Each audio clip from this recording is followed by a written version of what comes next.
Assalamu alaikum wa rahmatullahi wa barakatuhu. Yo, yo, yo. We back. We got an exclusive joint today. Alhamdulillah. Let me get my media together. Inshallah.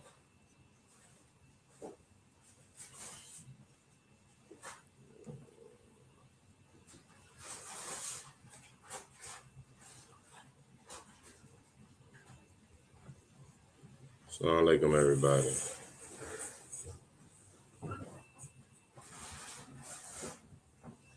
Assalamu alaikum everybody. All right, we got an exclusive joint. Why?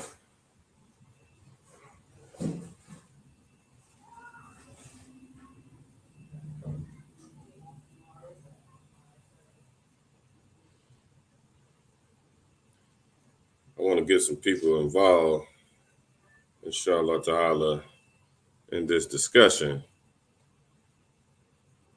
Can we be free? We got some real live issues in our community, and they have to be dealt with. Bismillahir Rahmanir Rahim. Inna alhamdulillah wa salatu wa salamu ala rasulillah wa ala alihi wa sahbihi ajma'in. We got some real big problems, y'all. We hold on one second.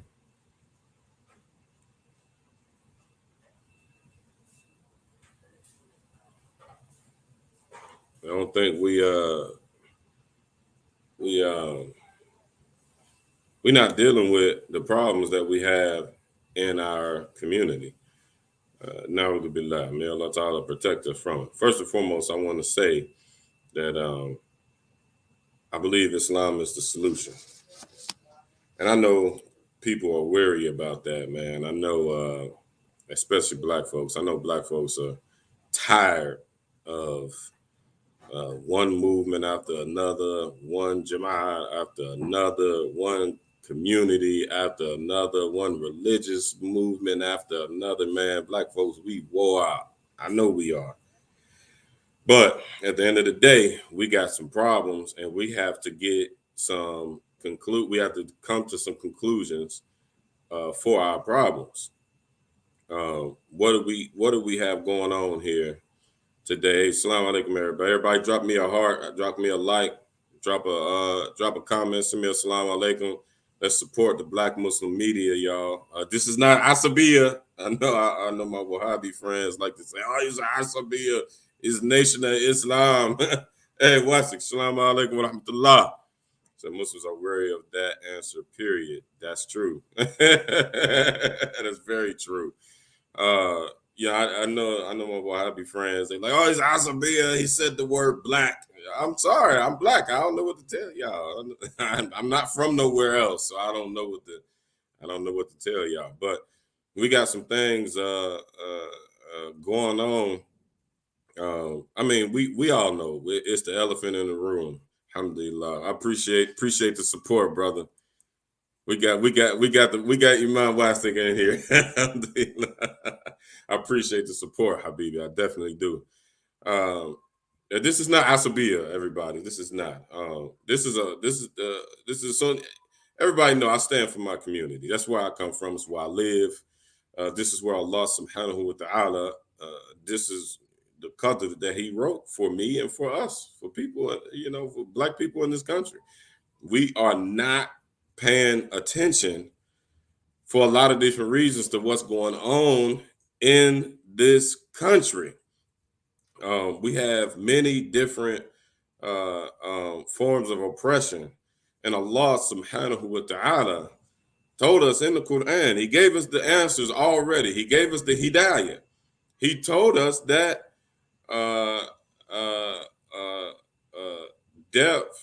oppression is worse than death. Allah Subhanahu wa Taala told us this. So we're ignoring it for a lot of different reasons. And I just want to throw this out there. They killed the black leaders. They killed them. The government killed them. They conspired against them and they killed them. That shook us up. When I talked to my old heads in the community, and I asked them, what happened? Black people were coming together and building communities, and we were quote unquote free, and we were happy, and we were married. We don't see the cultural atrocities that we see today. So what happened? And when they, one of our leaders was Sunni. He was a Sunni Muslim who was taking this. What I'm doing, I'm following the madhab of Malik al-Shabazz, of Malcolm X. If Malcolm X was still here, wallahu a'lam, um, he would be doing this work. What I'm doing, I have to honor him. I have to. Um, that's honoring Islam by Allah Subhanahu wa Taala sending us somebody like Malcolm X and Malik al-Shabazz, and a lot of people like the Muslims claim him. All the Muslims, all the different cultures of Muslims, the Pakistanis, the Afghans, the Arabs, especially the Arabs. Everybody claims Malcolm X. Everybody does. Of course, he was a great man. Alhamdulillah, a shaheed. Alhamdulillah. Um, but I think we give him lip service to his message. His entire message was for black folks to stand up on their own, and there's nothing wrong with that. So it's not asabiya. This is what the Prophet Muhammad alayhi salatu wasalam, this is what he did. He went to his family first, and then he went to his community at large. And this was the paradigm that Allah subhanahu wa ta'ala set forth in uh, for the whole entire world. I already said in one of the other videos, like Allah subhanahu wa ta'ala said that he created us as nations and tribes so that we can lita'ad our food, so that we can get to know each other. Now, when you're getting to know your Muslim brothers and sisters, what is inside of knowing them? What's inside of knowing them? Benefit. What happens when we talk business? For instance, I'm gonna use myself so that can't nobody say I'm talking about them. when when conversations a lot of times come up in the masjid here in the Cincinnati, they say, "Hey, does anybody know a good landscaper?" My name comes up all the time. Oh, y'all like how I plugged that real quick. The Yard Barber Lawn Care and Landscaping. No, alhamdulillah. My name comes up a lot, alhamdulillah. I'm one of them few, maybe a handful of brothers that do landscaping here in Cincinnati, Muslims. And my name comes up. So that's Lita Arafu. We know each other. Imam Wathi, he might say, "Oh yeah, I definitely know a brother, and he does great. He does really good work." And he hook us up, and we get a benefit. The brother will get the service. I'll get the money. I can feed my family. I can make his house nice for his family. Lita Arafu. We're benefiting from each other. So Allah subhanahu, and then know that Allah subhanahu wa ta'ala said in that ayah that he made us different. He made us nations and he made us tribes. So we are different. And our differences do not have to be a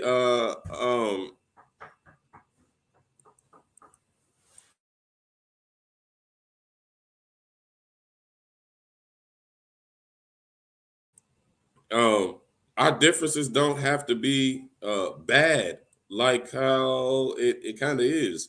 And that's another conversation for another day. Our differences do not have to be bad, and they should be. We should honor the good differences between us, inshallah ta'ala.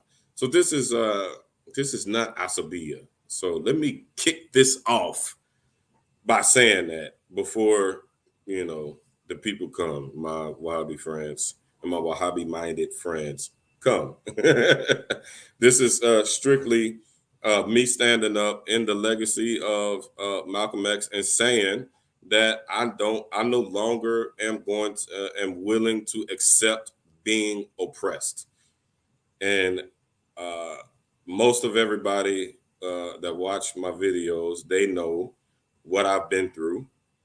I was in the streets, went to jail, became Muslim, and coming home and trying to figure this thing out.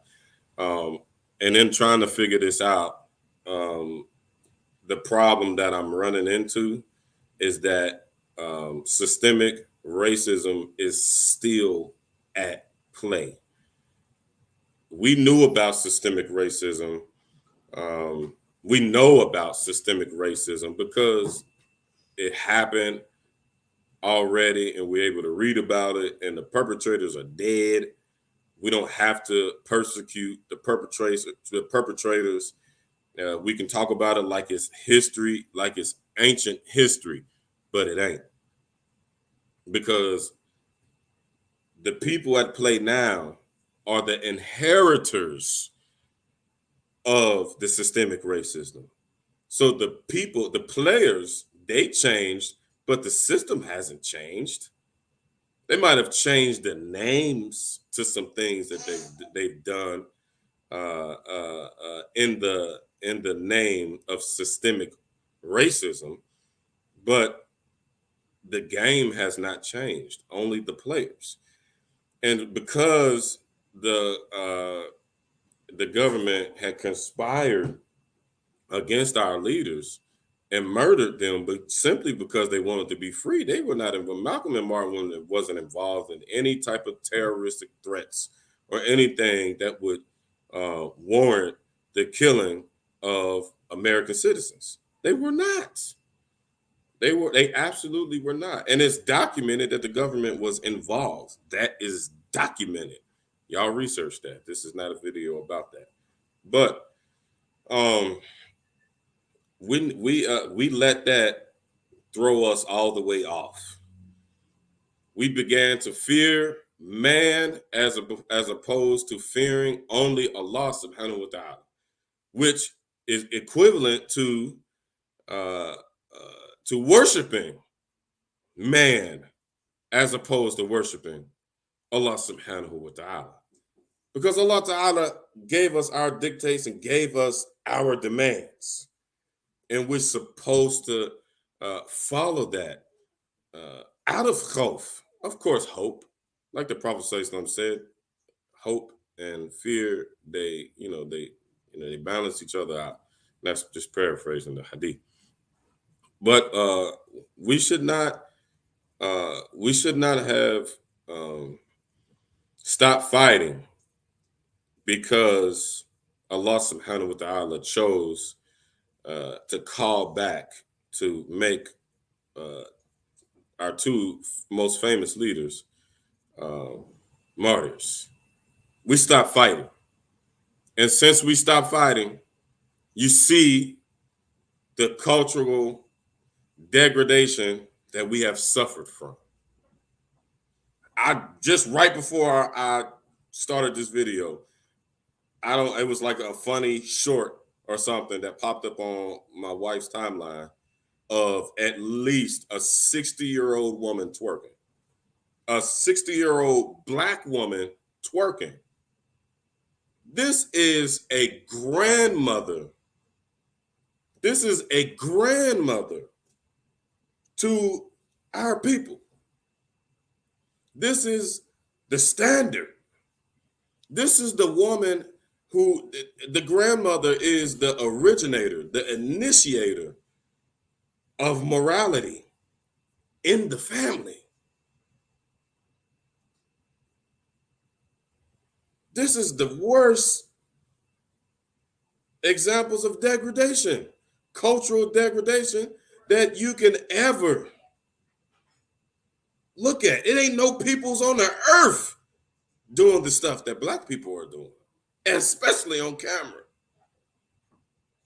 We got some people who play around a little bit and follow us. So Wesley said he does mention me when it comes to landscape, man. Alhamdulillah. And that's Sadaqah Jariyah for you. That's Sadaqah Jariyah. So we no peoples is suffering the cultural degradation. Now, every culture and every peoples have their fitna. Our Philistini brothers and sisters, they have the fitna. Our Kashmiri brothers and sisters, they have a fitna. All the struggles are different. All of the fitan are different. What we have here going on in America is unlike that. Sometimes I wonder if I would prefer the Philistini or the Kashmiri like fitna because they still have unity. They still have the Pakistan. They have a fight. They have a fight. They have a fitna that Allah Subhanahu wa Taala challenged them with. Muslim and non-Muslim alike. There are non-Muslims in Pakistan, not many, but there are non-Muslims in Pakistan, and they have to endure the conditions that the fitan that are in those localities. So what I'm doing here with this initiative of mine is turning a light to the fitan that we have in Black America. I just happen to be Black. I'm sorry. I apologize. You got to take that problem up with our Creator. I didn't ask to be Black. I didn't ask to be a descendant of a slave. So I said all that to say that we have abandoned, and I believe this is just my personal conclusion, and somebody correct me because I just want the right answer. I don't care.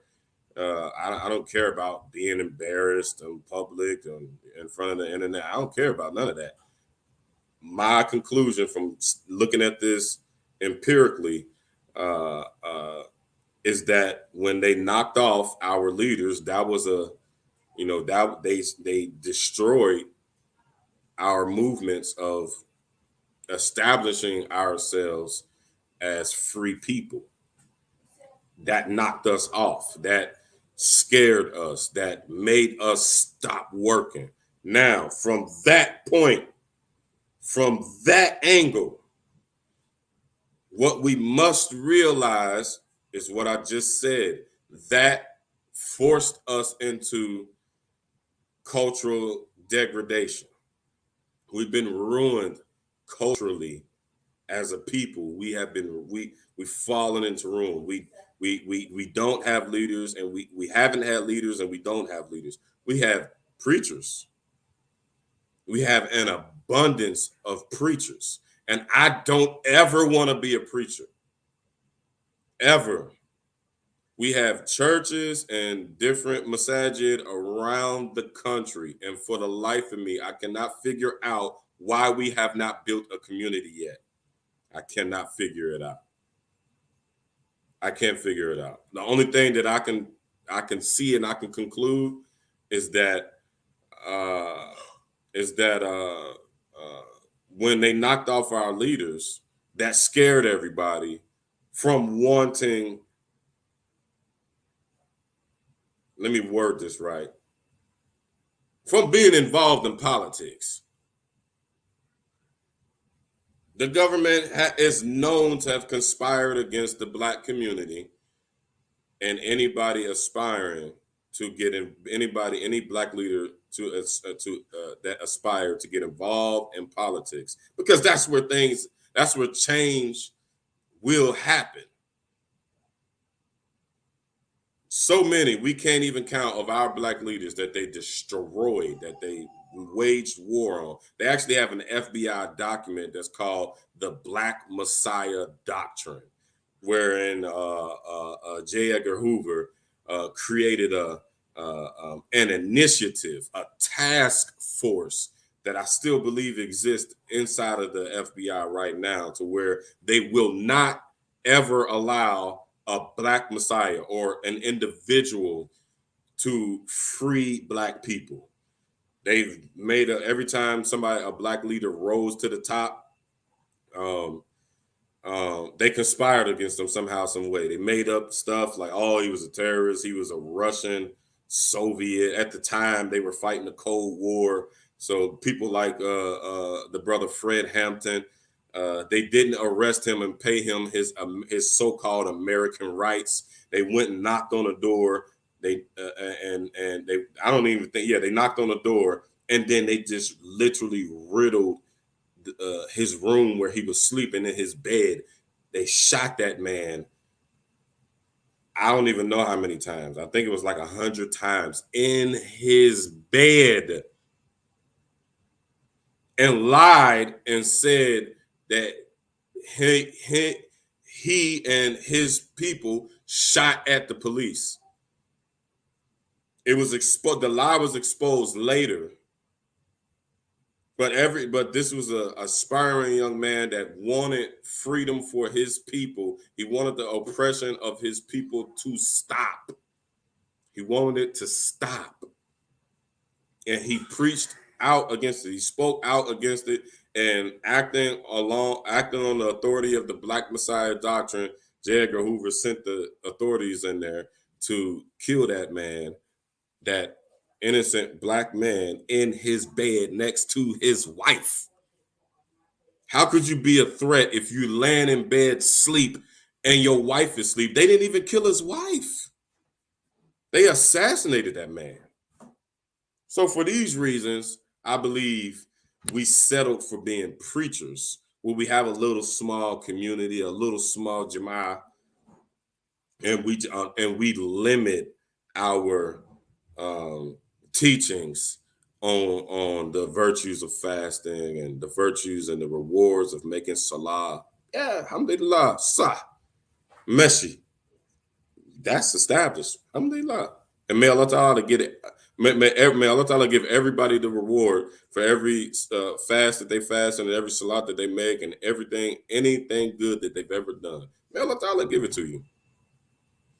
But one angle of this, of life, that we are not looking at least in the Black community, and also we also have imams who are not Black that work in the Black community. They're not looking at this from this angle. We're not looking at the Sunnah from this angle. When the Prophet ﷺ was oppressed, what did he do? He made hijrah. He made hijrah. After they tried to work with the non-Muslims, the pagan non-Muslims, and so many times they conspired against the Prophet Muhammad ﷺ, him and his folks, they packed their bags up and took their show on the road.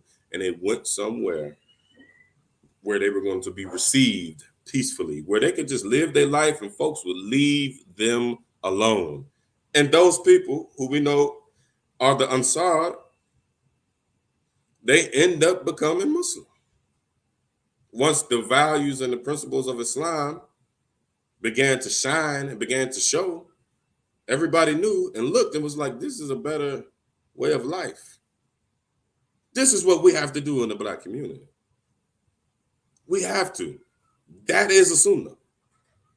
And we will not and cannot be free until we admit these things to ourselves. We're not looking at it from that angle. The Prophet Muhammad sallallahu alaihi wasallam, I read that when he got to Medina, and people left their family, their property, their everything for the sake of their Islam. They left everything. Complete and total sacrifice for the pleasure of their Lord, of our Lord. Prophet ﷺ said, you and you, y'all brothers. You and you, y'all sisters. Brother, that's your sister. Sister, this is your wali. Brother, that's the wakil. He made a community. This is what we have to do. We are out of options. And since we're not talking about this, people are dying. Our people are dying. Literally. It's a war. Literally. So much so that you have a lot of Muslims in Philadelphia. Most of them are not Ahlul Sunnah wal Jama'ah. They're Salafi. But they're Muslim. And they have a church type setup. You go to the masjid on Friday, you leave, and you enter, you go to the masjid, you talk about the virtues of fasting, you talk about the virtues of salah, and how great the Saudi Arabian imams are. And then they send you back to 24th Street, They send you back to 25th Street, and it's a war zone. The stuff that has been taught and talked about to you in your masjid is irrelevant as soon as you leave the masjid. It's irrelevant. It don't even apply anymore. Why? Because we haven't built a community. We have masajid, and we got people teaching, but we haven't built a community. Why is this important? This is important because, and this is something that we have abandoned as Muslims, the non-Muslims, let me rephrase what I was about to say. The Muslims have more right to governance than the non-Muslims do. We are the ones that are guided by Allah subhanahu wa ta'ala. And we have abandoned establishing communities where people will be governed by what Allah and His Messenger said. Yes, it's hard because I know this is a secular government and there's a separation between church and state. Yeah, and homosexuality used to be illegal in all 50 states at once upon a time as well. The homosexuals are beating out the Muslims. The homosexual people, they started a campaign. They taught, they preached, they built a community, they pooled their resources, and they forced Obama to obey them. And the Muslims can't even do that. We can't even get polygyny signed into law, but they got homosexuality signed into law. We can't even get Muslim Sharia compliant laws in whatever locales that we live in. But gay marriage is legal now. Since we have left off the rational sciences of life, and Allah subhanahu wa ta'ala never told us to do that. He actually encouraged, Allah Ta'ala said in his Quran, don't forget your share of the dunya. That don't mean become a glutton and a spendthrift or balling out of control. That don't mean that. That means that we have to partake in all of the rational aspects of life as well. And since we have feared man and have not feared Allah subhanahu wa ta'ala, we're seeing the ramifications of it. We got a 60-year-old grandmother twerking.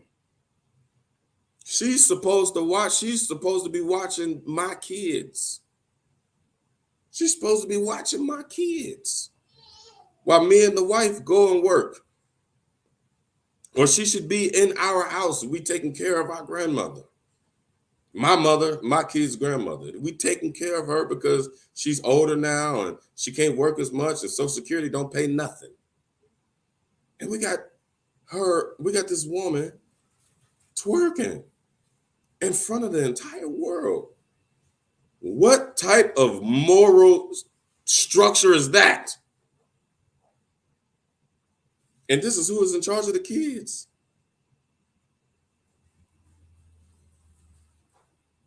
Black people, we got to wake up.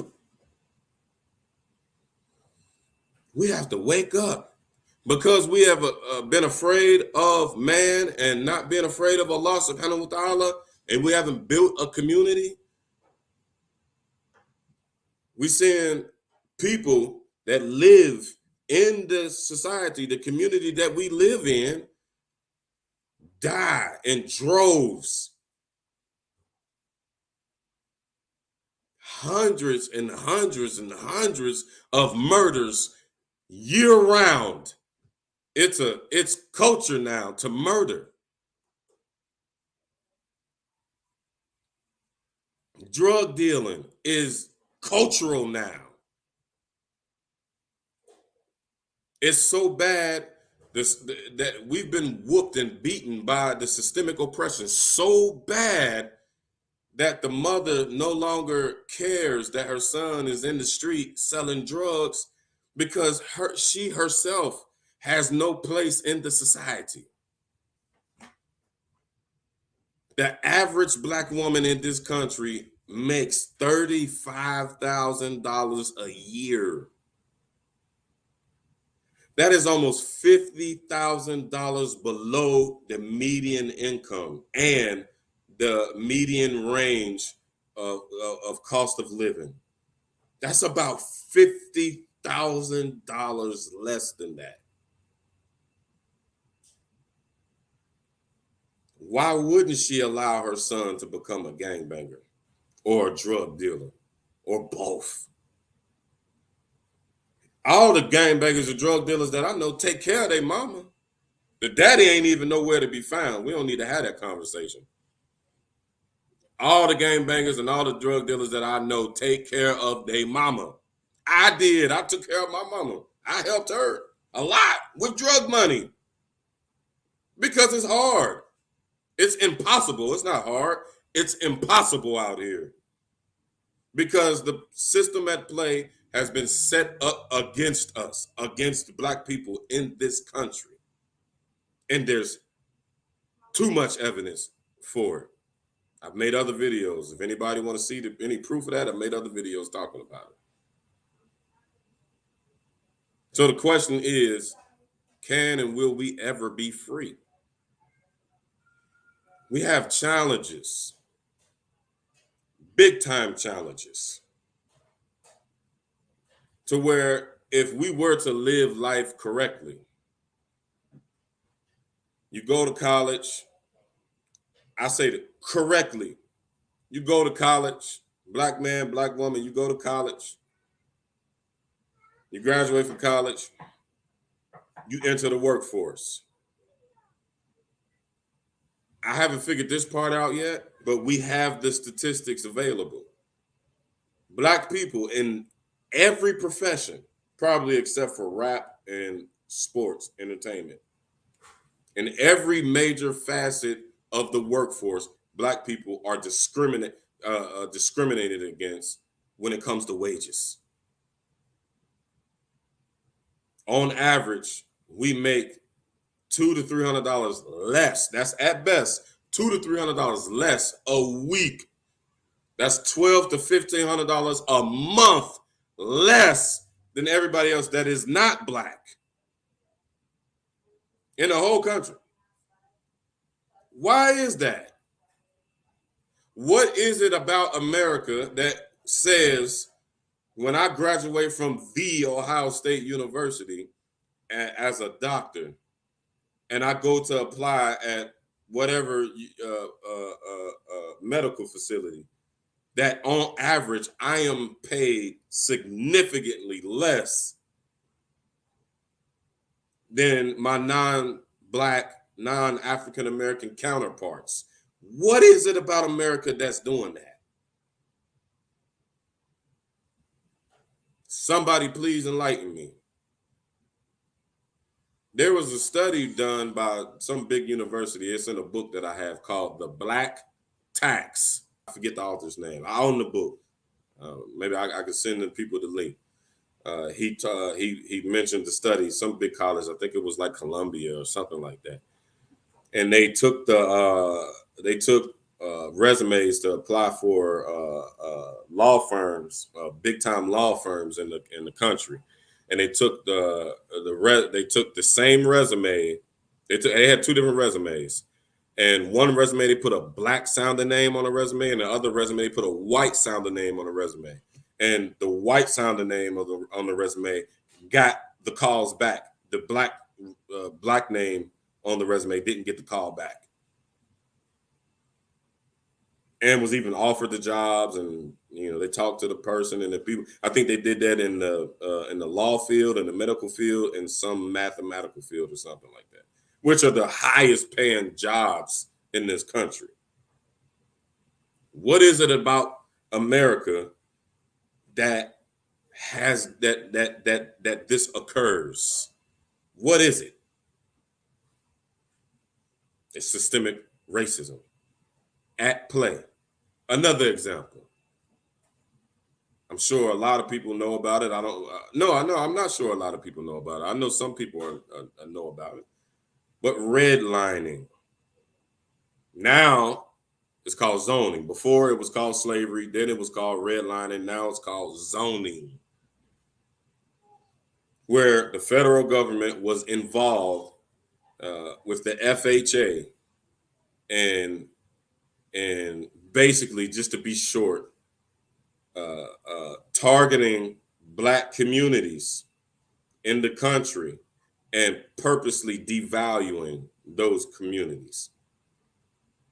And even so much so, refusing to allow so many of people in these Black communities to move into better, safer, more affluent white communities.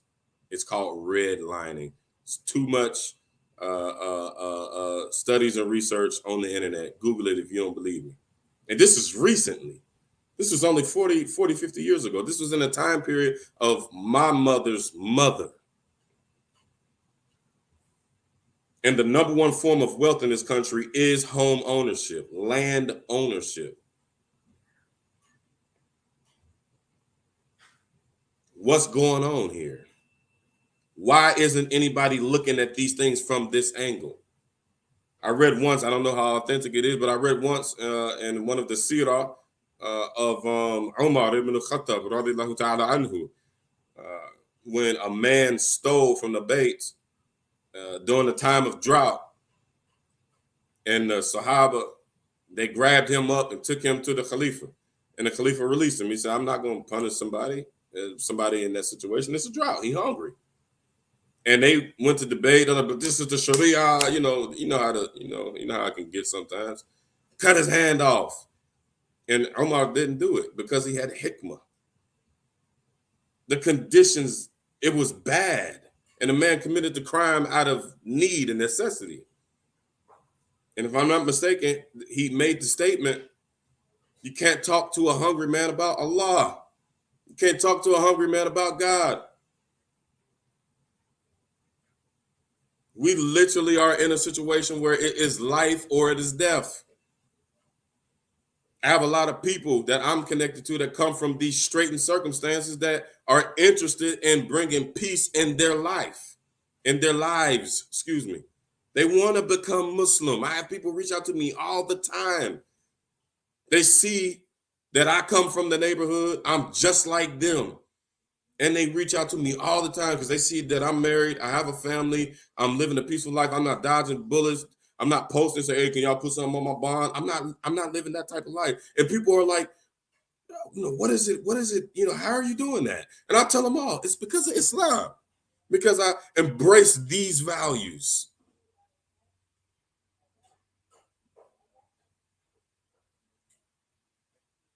So we're not looking at the situation.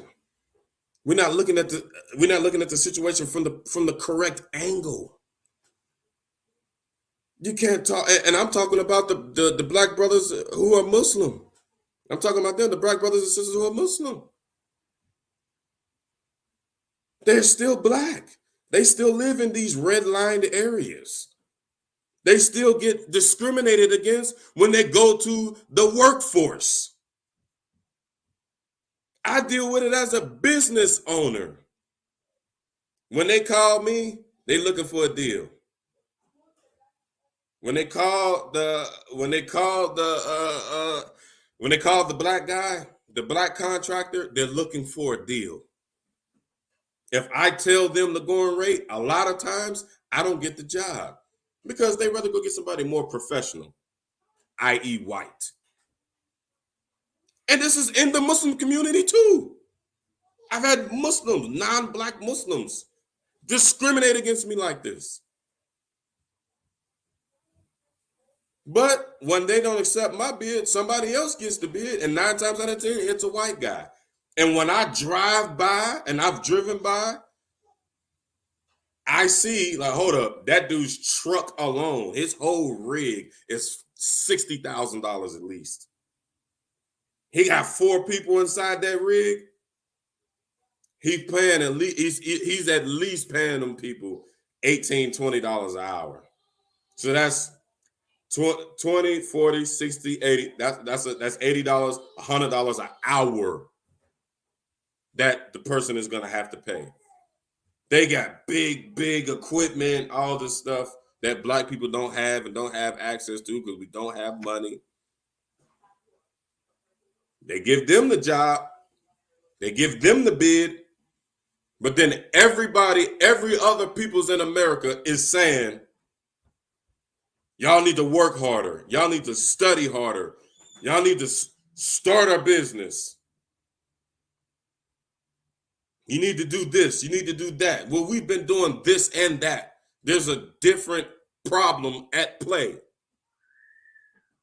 And it doesn't have anything to do with whether we're working hard or we ain't working hard, or we studying or we're not studying.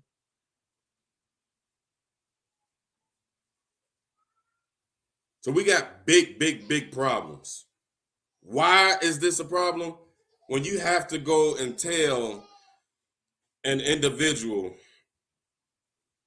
to go starve, you think they gonna listen to you?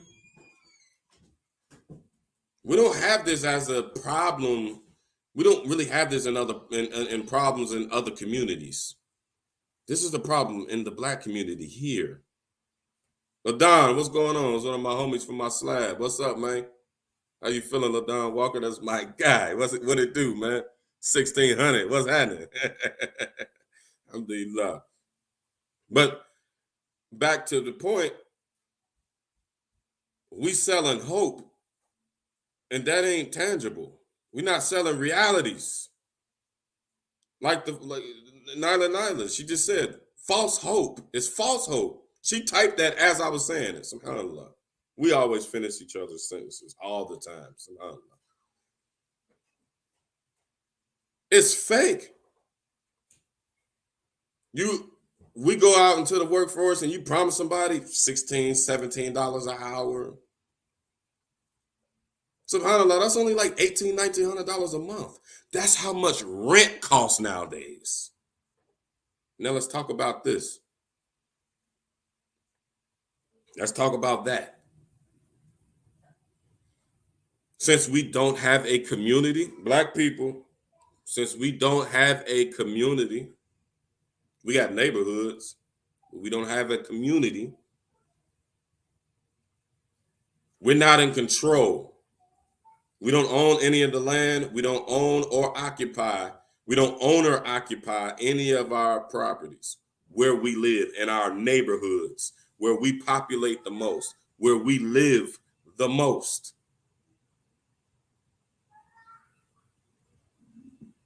Now we're starting to see this 20-25-year gentrification, where white investors and property management companies that are just conglomerates of young entrepreneurs, young white entrepreneurs, buying up all the houses in the hood for $20,000, $30,000, $40,000, putting some exterior cosmetics on it, flipping the house, and then listing the house for 3 times what the house is worth.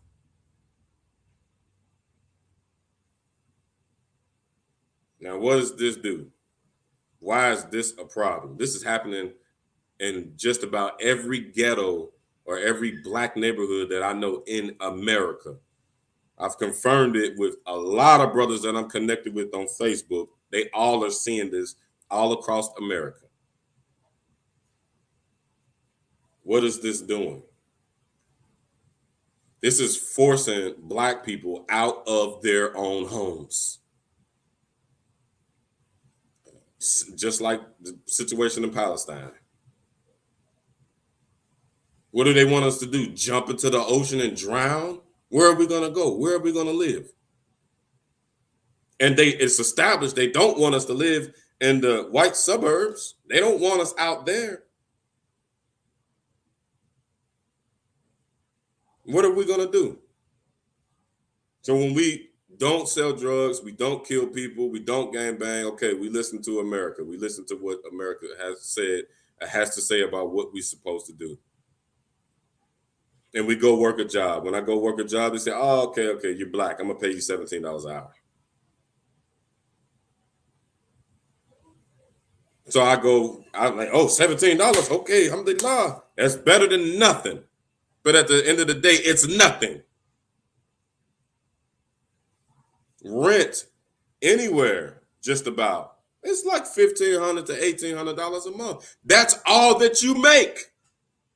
That's 100% of your earnings because of systemic oppression, systemic racism. Alhamdulillah, it's good that we hear the Jumu'ah khutbah talking about the virtues of fasting and the virtues of salah. Alhamdulillah. But we have other problems as well. Why can't we just settle as we have been doing? We have been settling for the Jumu'ah khutbah to be about the virtues of salah and the virtues of fasting. You know, the simple basic stuff that we all know. Why can't we just settle for that? It's because we don't have an environment that is safe for us to practice what we're learning in the masjid.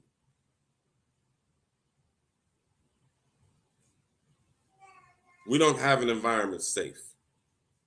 Other people do. We don't. So then we go back to what Umar ibn Khattab said. You can't talk to a hungry man about God, about Allah. It's not registering.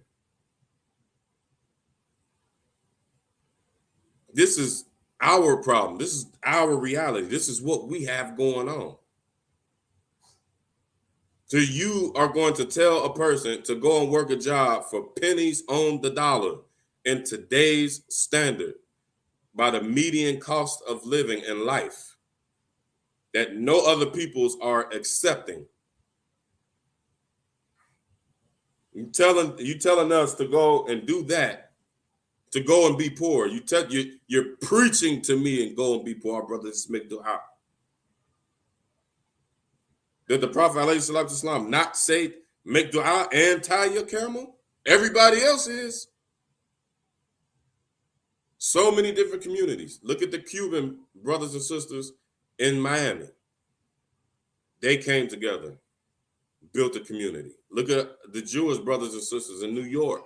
They got a stronghold here in Cincinnati, Gulf Manor. They built a community based on what they believe.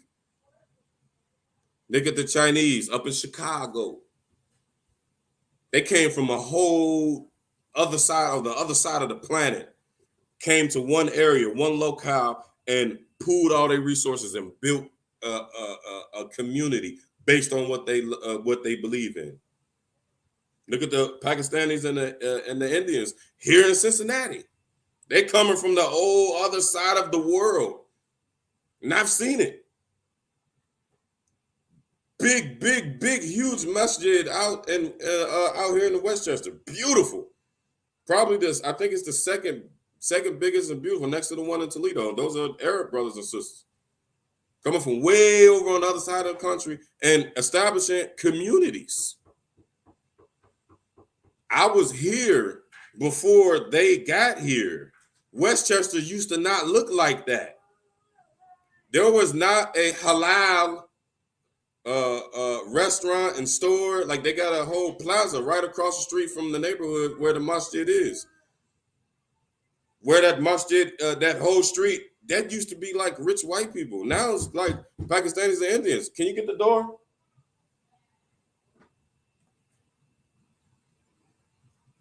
It used to not look like that. I'm born and raised in Cincinnati. And used to not be like that. This is the paradigm. Black people, we are not doing it. We're not following suit. Everybody's doing it but us. Moving to all one place, moving to all one locale, pooling all of the resources, pooling all of the human resources, and building big, beautiful communities. I love them there. I love them. They're good. But We got a problem. We got a problem. And everybody claimed they real. Everybody claimed that they sincere. When we go to, these communities that are built like this, where I live and where I come from, those agendas are not on the board. Those agendas and those initiatives are not on the board. And it's like this across America. So the problems that we have and that we have to deal with on a daily basis in the communities that we live in and come from are not dealt with. We have to have a different approach per the Quran and the Sunnah because we got different stuff going on. Yeah, the brother Ladon, he said Westchester used to not like black people. They still don't. I got evidence. When I was just at Westchester playing basketball with my Muslim brothers and sisters, y'all see it on my page. One of the brothers needed me to help him move a refrigerator to his house in Westchester. And because I have a pickup truck for my business. We went to the brother's house. It was an Arab brother that had the refrigerator. He was giving it to an African brother. And here I am, an African-American brother. The neighbor, when I pulled up, the neighbor told me to turn my lights off. And I'm like, man, I'm not turning my lights off. What are you talking? You don't run me, number one. Number two, you don't run this street. Who are you? And then the brothers came out and was like, the brother just turned the lights off. They give us a lot of trouble. And then the Arab brother that was there actually had a fight with the neighbor like a week before this. White people called us all types of niggas. So they still out there. That person didn't just develop that at that time and at that moment. And as far as I know, they've been there for like 30 years. So you're right, Ladon. They still don't like black people. I put it on my Facebook. I recorded her calling me all types of niggas.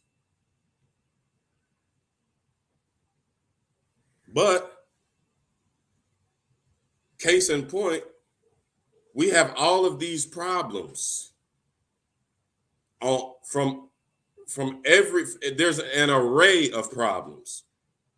We have discrimination all the way at the top for all of our intellectuals and all of our higher ups in society. We got discrimination right up there at the top. Why is that a problem? Is because our higher ups are supposed to be the ones that can get things done for us. And they battling discrimination. They can't get anything and anybody on board who is not black, who does not come from where they came from, because they bootstrapped and made it up to the level that they did. Evidence of this, look at the sister, what's her name? Chambers? SubhanAllah. Remind me to put in there. There's a black congresswoman. Lisa Chambers. SubhanAllah. Now to be like, my brain is not. It's overheated right now. SubhanAllah, what's the sister's name? I figure it out. But there's a black congresswoman. She's been there for like 20 years, 25 years, 30 years, whatever. She's in Congress. You hear me? She's in Congress. She's educated. She come from the hood. She's educated. Been in, has an illustrious career in the government. Her and Doctor, what's the SubhanAllah, what's the brother name? I got his book right there. I'm overheating. SubhanAllah, what's the brother name? It's killing me. Let me grab this book so I can remember. Hold on. Okay, I remember. Claude Anderson. Dr. Claude Anderson. He had a long, illustrious career inside of the government, educated on top of education. I would say that he is this generation's W.E.B. Du Bois. I would say that he's our W.E.B. Du Bois of this generation. Both of them came together to present a reparations bill for black people in this country. And it was ostracized. It was marginalized and ostracized. So much so that Dr. Claude Anderson is on record. I have the video myself saying when the sister, her name is Lisa something, subhanAllah, when she got the bill, the reparations bill, to Congress to have a vote on it to say, hey, yeah, we're gonna look at this thing and we're gonna get it funded and we're gonna give black people equality in this country. We're gonna pay them the reparations that they deserve.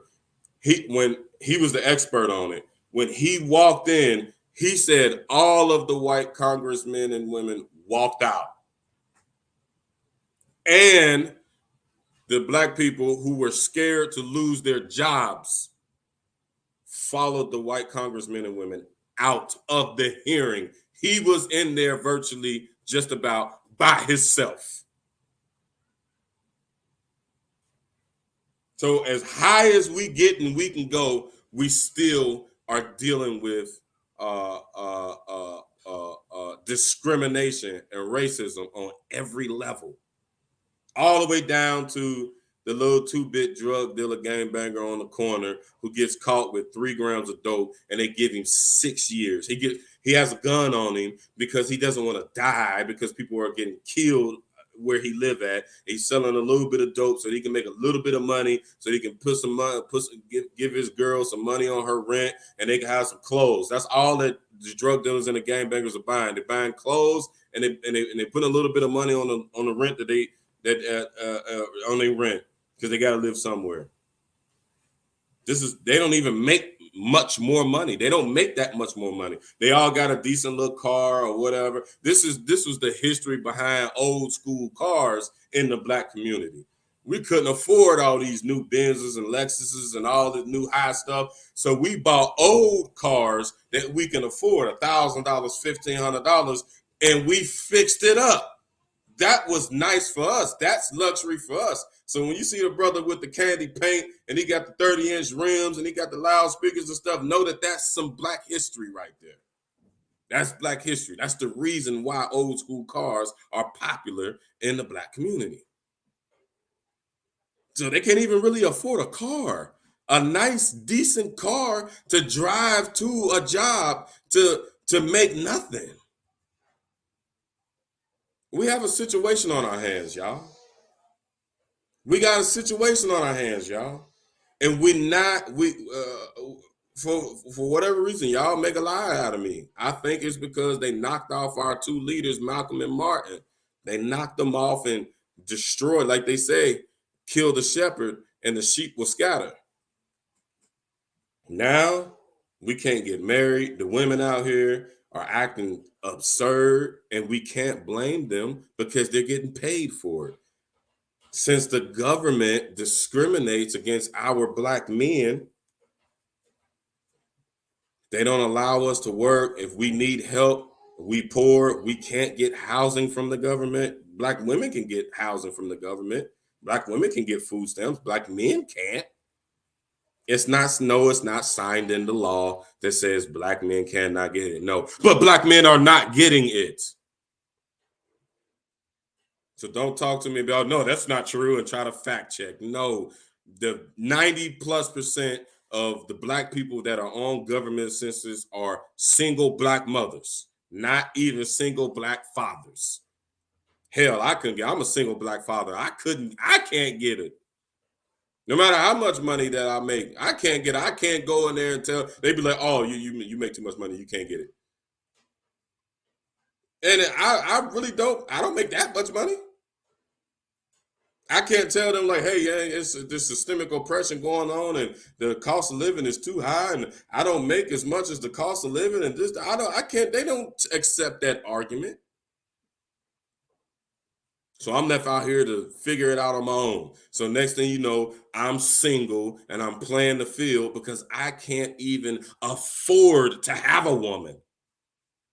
But my desires are still percolating, so I got to have a woman. So what do? We turn it into pimps and players. We tell the girls what we want to hear so that I can have my desires compensated. So now the women, and y'all all know this is true, it's 100% true. Y'all, you can't argue it all day long. That's all you see is black women posting how black men ain't nothing, and how they gonna play black men for whatever they can get up out of them. Hence the immorality. all of the pictures and the provocative pictures and posts and so on and so forth. And then you got all these black men flood into your page, flood into your inbox. They selling it to the highest bidder. That's survival. We don't have this going on in no other cultures in America. You might got one or two people that are doing this from other places and other cultures, but it ain't happening like it's happening with us. And those individuals that are in those other cultures, we can say, okay, they off. Because you can see the majority of the people are not doing that from their culture, but the majority of the people in our culture are doing it. We can't even get married and have a family and live in peace because of these things. Na'udhu billah min dhalik. We're abandoning that aspect of the sunnah that requires us to nation build, like the Prophet Muhammad alayhi salatu wasalam did himself. So I'm in this video and saying this, black brothers and sisters, because of the stuff that I said that is documented evidence and proof for the reality of black people in this country, and y'all know what it is, black Muslims, we have a responsibility, and I'm charging you with it, to build a community, not live in a neighborhood, build a community. Why? Because people are resources. When we have people who live in one particular locale, who share a same lifestyle and mindset, all of our resources will go to this mindset and lifestyle. That's what a community is. We don't have to worry about sending our kids to schools that are failing us. We don't have to worry about having jobs established in the community or businesses established in the community that are not going to respect the black lives in the community. Say if we establish a black community and Procter and Gamble wants to build, they want to build in our municipality. We would say, okay, well, and you're going to have to pay the local people that you hire to work in Procter and Gamble at least $25 an hour. You have to pay them living wages. This is what community does. But we're scattered all over the place for all kinds of for reasons. We're scattered all over the place because we were in survival mode when we were running from the Jim Crow South. My wife is mashallah. We're discussing this at detail. This is always the conversation in our household, and she was doing some research or something on her iPad, and she read a quote from Harriet Tubman just popped up on her on whatever, I don't even know what she was looking at, and she read it to me, and she said Harriet Tubman said, "If you hear the dogs, keep running. If you see the lights, keep running." And that's what we did. When we was coming up out of the Jim Crow South, we just kept running, trying to survive. We ran all the way to Detroit, Chicago, and New York, as far north as you can go in this country, in the United States of America. And, people kept going. And our folks, as far north as you can go, Chicago, Detroit, and New York, they kept writing back to the folks down south, saying, "Hey, man, it's free up here. We got a job making $5 an hour. And, we got a little house, and it's a housing project, but, they ain't beating on us and whipping us and knocking us across the head and, and all of that." They was doing something else to them, which is another conversation for another day. They were redlining them. But it was survival mode. This is why we're scattered out and about. And we have to recognize the reality. There's still racism here, y'all. There's still segregation here.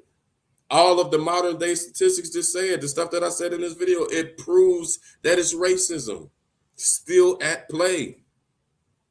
We have to truly honor Malcolm X, like I said earlier in the video. Honor his legacy. He said only a fool would allow his oppressor to educate his children. What he meant by that is to be dependent on the oppressor any way, shape, form, or fashion. To be dependent on the oppressor. We have to build our own, like all of the other immigrant communities. We have to look at the paradigm of the immigrant communities. We have to. The Somalians in Columbus, they came from way somewhere else across on the other half of the earth. They didn't have a pot to piss in and a window to throw it out of. And where they from? And they came here not even really speaking the language good. And they took over the capital city of America, of Ohio, excuse me. Columbus, they took it over. They took it over. They populated, I know brothers that used to live in I forget the name of the projects, but it was some old projects on the west side of Columbus. I was locked up with brothers that was born and raised in those projects. Now it's all Somalians, and they Muslims, and they got a masjid, and there were abandoned shopping centers in all of these areas because it was a hood. It was one of those red-lined areas in America. They bought the shopping center. I've been to it. I put it on my page. They bought the shopping centers. They got halal chicken stores. They got their own Somalian grocery stores that they importing from Africa. They got a masjid right next to it. I prayed in it. They built the community. They ain't sitting around waiting, and they don't stand a chance. Same difference with our Pakistani brothers and our Indian brothers. They not sitting around waiting for the white man to give them nothing. They going and taking it. And when they go and take it, they go and bring it back to their community. This is what we got to do in order to survive. We have to build communities. Look at Minnesota. Look at the Somalian community in Minnesota. For, I guess, 10 years, they've been making hijra, a mass hijra to Columbus and Minnesota. More so Minnesota than in Columbus.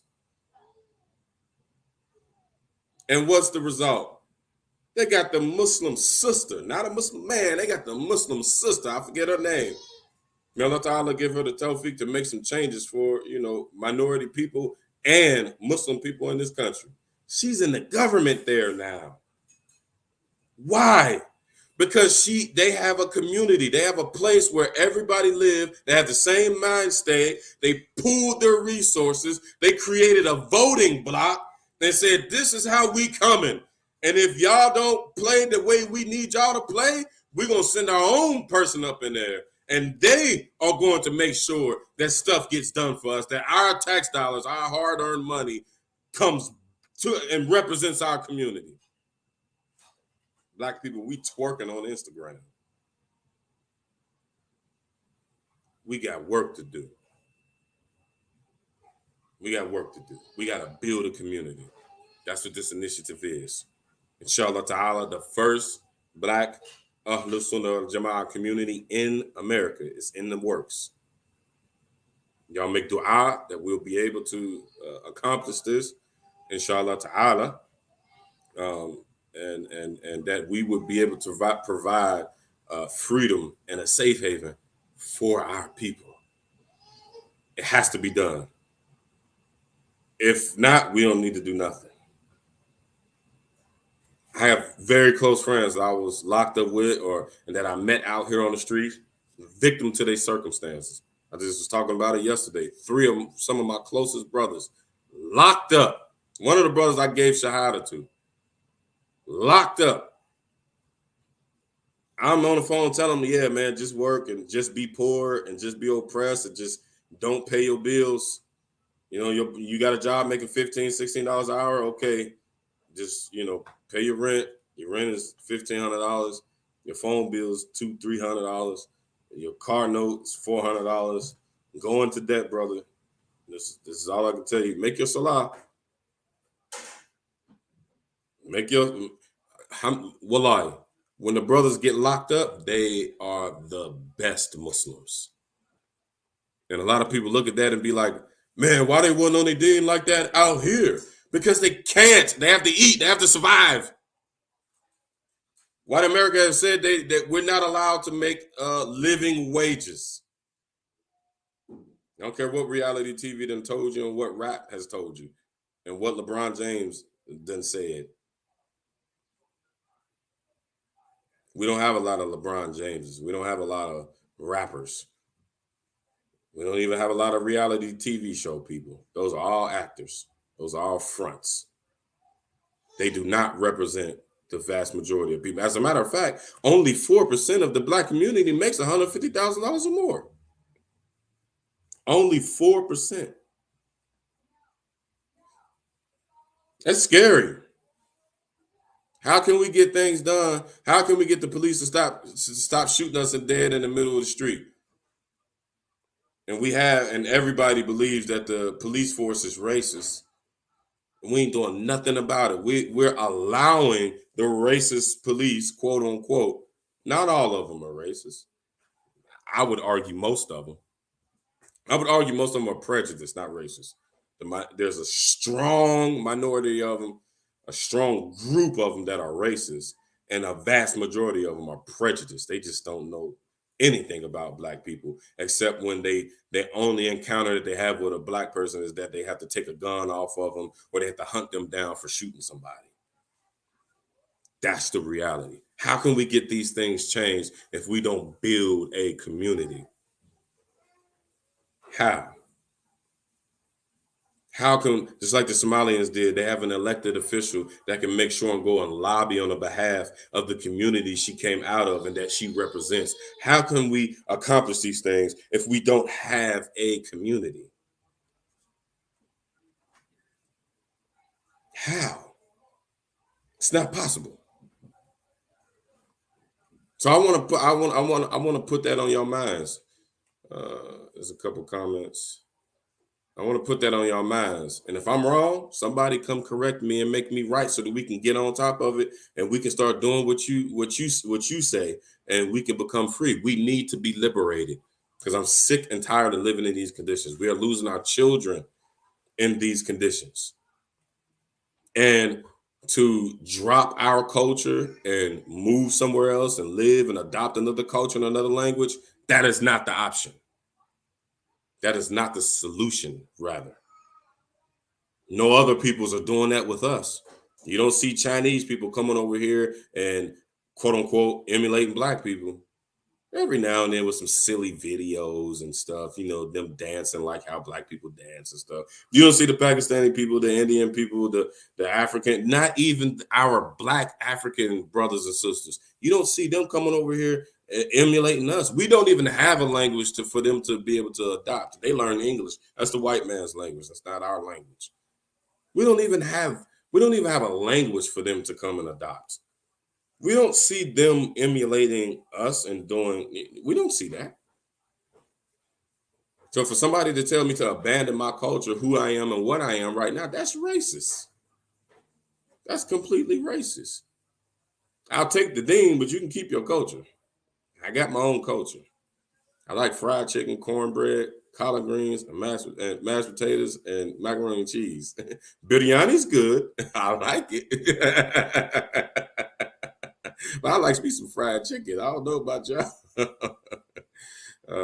guess there's only one comment on here. There's a few comments. Nyla, she said, in reality, we've been doing all that they have been telling us to do. The more we do, the harder they are making it. Absolutely, positively true. She also said they'll continue to do everything to not allow us to even come close to being successful because they know deep down inside we will take over. We are too smart. We are hard workers and so much more. This is true. It's a race to the resources and somebody has to win. She also said every other race has cohesiveness because they're not struggling financially, etc.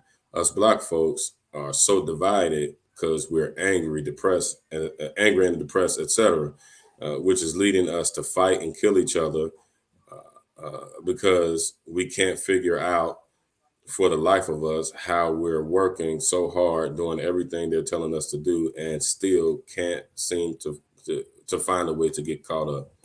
Absolutely positively. So I'm pretty sure everybody can relate to what I'm saying. Please don't take offense to anything that I'm saying. I'm just trying to get some things done and establish a legacy that my children can come into and proudly represent, inshallah ta'ala. So I'm going to hang this up. Looks like my brunch is finished. So I'm hungry. I'm getting ready to eat. Haven't eaten anything. I love y'all for the sake of Allah. Please like and share. And if you're watching this on YouTube, subscribe. Inshallah ta'ala. Make dua for me that I will, because I'm studying day and night about this thing, y'all. I'm really taking this effort and this responsibility serious.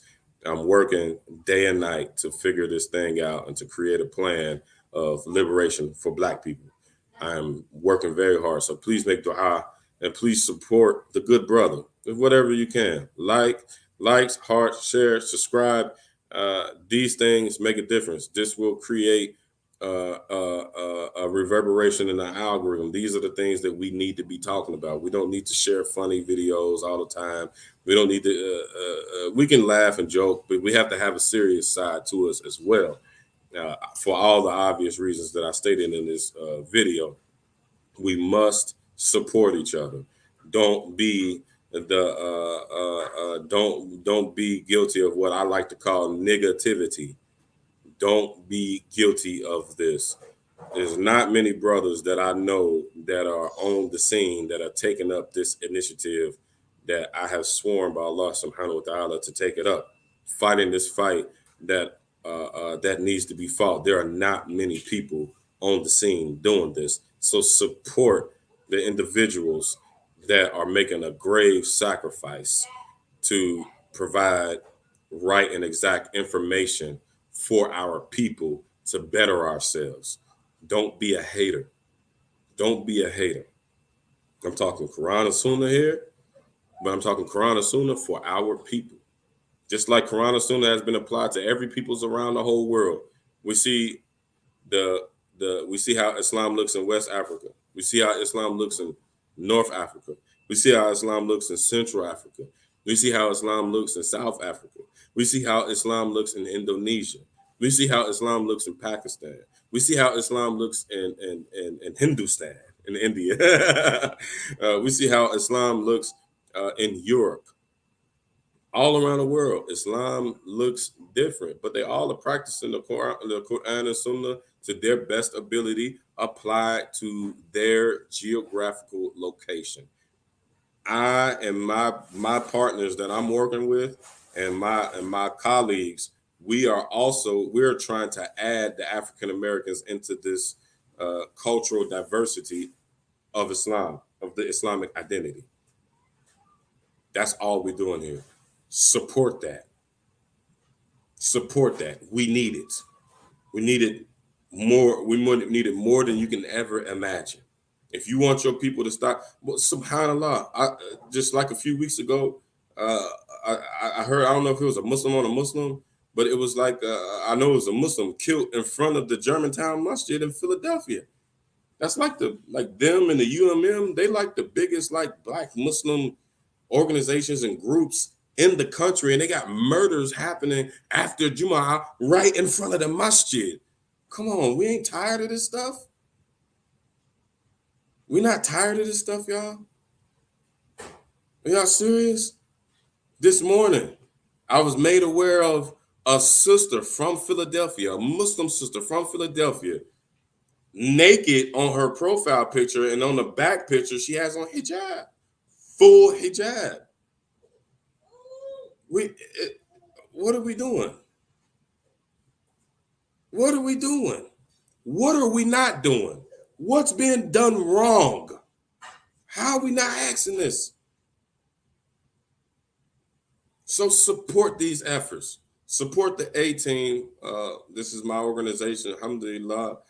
The Ash'ari and the Athari team. Also, we can include the Maturidi, but we don't have a Hanafi brother to contribute as of yet. So support us. We're working tirelessly. We have conversations 4 or 5 hours at a time. This morning we spoke for 2 hours about what I'm telling y'all about establishing an African American Ahlus Sunnah wal Jama'ah community, not a masjid, and people go there. A community where people live there, and we can benefit off of what we teach in the masjid. Support this stuff.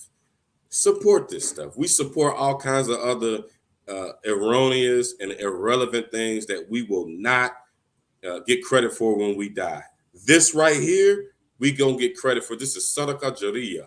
If you have any concept of the hereafter, any concept, you would be trying to get your Sadaqah Jariyah. If you hit the like button, you hit this the hearts, you put comments, you contribute, even if you just say Salam Alaikum, brother, keep it going. That helps me, that motivates my team so that we can get things done. We can't do it without y'all's support. I'm working with some very serious individuals, but we need the support, inshallah ta'ala. We need y'all support. We cannot do it without y'all. So when you hit the like button, when you hit the heart button, when you hit the share button to try to get this message out there for our people, you get Sadaqah Jariyah. If you at all care about your hereafter, that's what we should be sharing on our pages and on our walls. If you share something good and a person gets a benefit from it, and as long as that person ever practices that, you will get the benefit. You will get the benefit. It'll be waiting for you in your akhirah. That's the name of the game, y'all. So please support us. Hit the like button, hit the share button. Please support us. I'm not getting paid. I'm taking precious time out of my day to research this matter, and I'm sacrificing to try to figure out how we can get some solutions done in our community. Support that, fi sabilillah. I ain't no crooked cult organization and none of that. I want y'all to contribute. I want people to post topics in our groups, the True Aqidah of the Salaf. Go and sign up to that. On Facebook, it's called the True Aqidah of the Salaf, where we're providing information from all of the 4 schools of thought that about the Aqidah, about the Islamic Aqidah, the Islamic belief system. We're providing all the authentic sources from all 4 schools, which are the only schools. There are no other schools. That group, support that group. Go and join that group, learn that group, share the stuff out of that group. You get the benefit. We have another group, the Sunnah for Us, where we're tackling these types of issues, cultural issues that we have in our community. Participate in that group. Pretty soon we're going to start doing rooms in that group, and we can get the people in the group involved in the conversation. Once we have our organization completely structured out, I want y'all to be a part of it. I don't need nobody's money. I ain't never played nobody for no money ever in my life. Anybody can check my reputation. We haven't even been asking nobody for money, but we getting ready to start asking for money because we got to build a masjid, and we got to start getting properties and communities. That takes money, and our money, the people on the 18, our money is going into this first. It's another conversation for another day, but support this. Inshallah ta'ala. If you're on YouTube, subscribe. I just started my new page, my personal blog. It's called Brother Kabir. Look on my page. You can find the link for it. I just posted it yesterday. Where inshallah, I'm going to be giving out a lot more of the information that Allah subhanahu wa ta'ala has allowed me to receive. Trying to figure this thing out. We have to put it out. We have to create this reverberation. We have to educate our people. We have to inform our people. So it's going to be a lot more content dealing with these type things on my new public page, inshallah ta'ala. And I told you we got the other page. I'm really getting away from my personal page. It's just getting too creepy for me. So that's why I started the public page, where it can be a little bit more formal, and we can reach a lot more people as well. So support. I'm gone. I love y'all for the sake of Allah. أقول قولي هذا وأستغفر الله ولا إله إلا الله. السلام عليكم ورحمة الله وبركاته.